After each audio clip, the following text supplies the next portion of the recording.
Más Producciones presenta Cara a Cara con Rosalía. Buenos días, queridos amigos televidentes, y bienvenidos a este programa.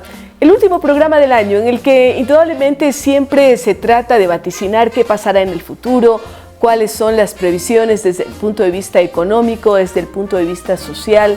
Y hemos querido empezar el día de hoy hablando sobre ciencia, porque estamos convencidos, y lo hemos dicho varias veces en este programa, es que del futuro de la ciencia va a depender el futuro de la humanidad. La capacidad del ser humano de crear, de inventar, de dar soluciones a problemas antiguos o nuevos, es lo que nos pone con esperanzas en el futuro y nos hace pensar en algo promisorio a futuro. Y quién mejor para empezar estas entrevistas que una persona que se ha preocupado no solamente de hacer que los mitos sean dejados de lado, de hablar de las verdades, de pensar en lo que significa la ciencia, que alguien que estuvo al frente de Mitos y Verdades y de otros programas dedicados a la divulgación de la ciencia. Se trata de Rodolfo Azara, a quien le damos la más cordial bienvenida a este programa. Gracias. Rodolfo, miramos el futuro no a través de una lente, no a través de una bola de cristal, sino a través de los lentes que nos provee la ciencia. ¿Cómo tiendes a pensar en el futuro, no solamente para este próximo año, porque tal vez es un horizonte muy limitado, sino más hacia adelante? Bienvenido. Gracias por la invitación, Rosalía. Bueno, yo soy un optimista convencido, y no por una cuestión de actitud hacia la vida, sino porque soy un convencido de que la ciencia nos está dando un montón de soluciones. Por la evidencia de la ciencia. La evidencia que nos da la ciencia todos los días. Acabábamos de comentar esto, ¿no? Un gusano que come poliestireno, que es un derivado del petróleo, que es uno de los ¿no? problemas tan serios que tenemos, porque la gente dice nos vamos a ahogar con plásticos. En los mares existen colchones de plásticos. Cuéntanos un poquito más sobre esta bacteria, porque es una noticia que ha salido en los últimos días. Este es un gusano que come poliestireno, pero también hay ingeniería genética que está siendo incluso financiada por una empresa petrolera, que se dedica a comer petróleo, es decir, derrames de petróleo.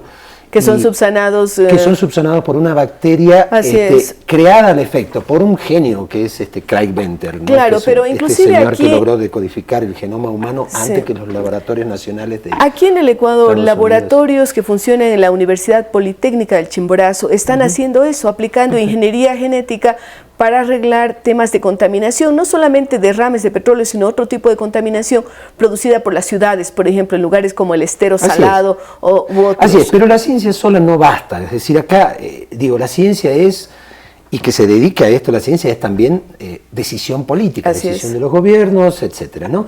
Entonces, aquí va por dos vías. Uno es el tema político, que es, por una parte, ir a esta cumbre climática de París, y que la enorme mayoría, que parece que así va a suceder, de los países que contaminan, están decididos a firmar, pongan un techo que no sea 2 grados de temperatura, que era lo que se venía discutiendo, o sea, un aumento de 2 grados, sino 1,5 grados, que parece que es lo que se puede llegar a acordar.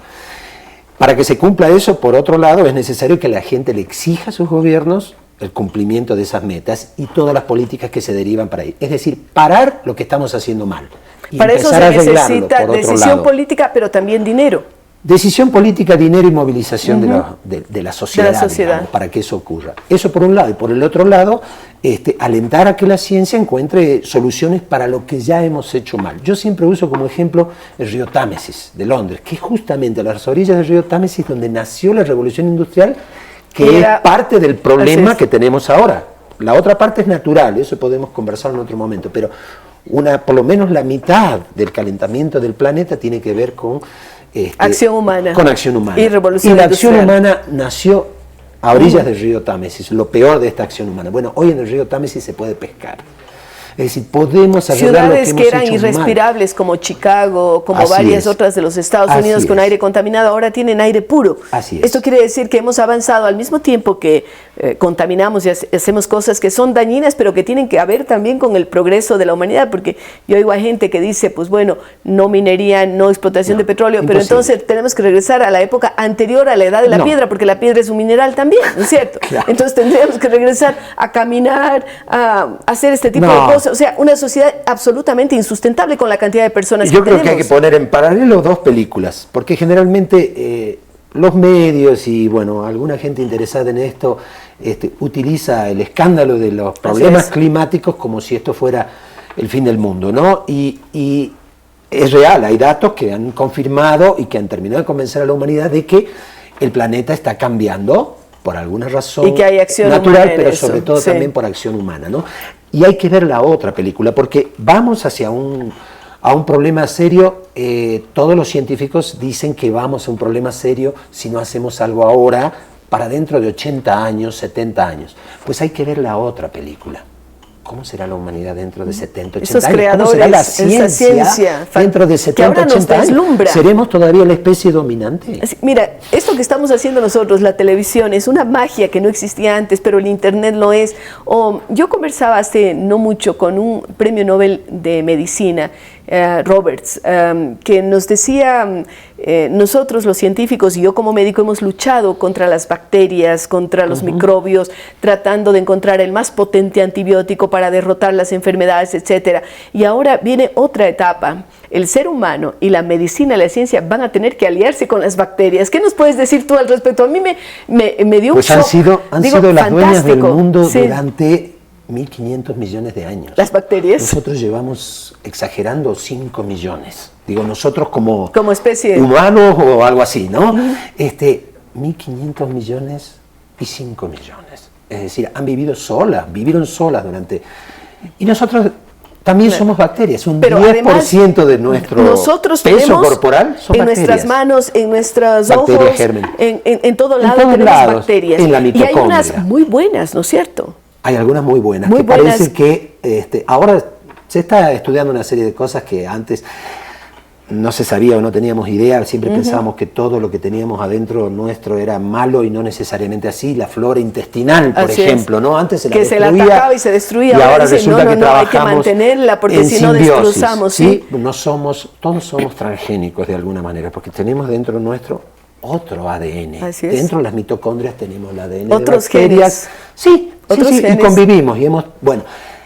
Lo mismo pasa con el cambio climático, es decir, hemos hecho brutalidades por burros, para decirlo a lo bestia. Por tontos, por ignorancia, porque pensamos que esto era eterno, porque pensamos que nosotros éramos muy pequeños para el tamaño del planeta, que el planeta todo lo arreglaba.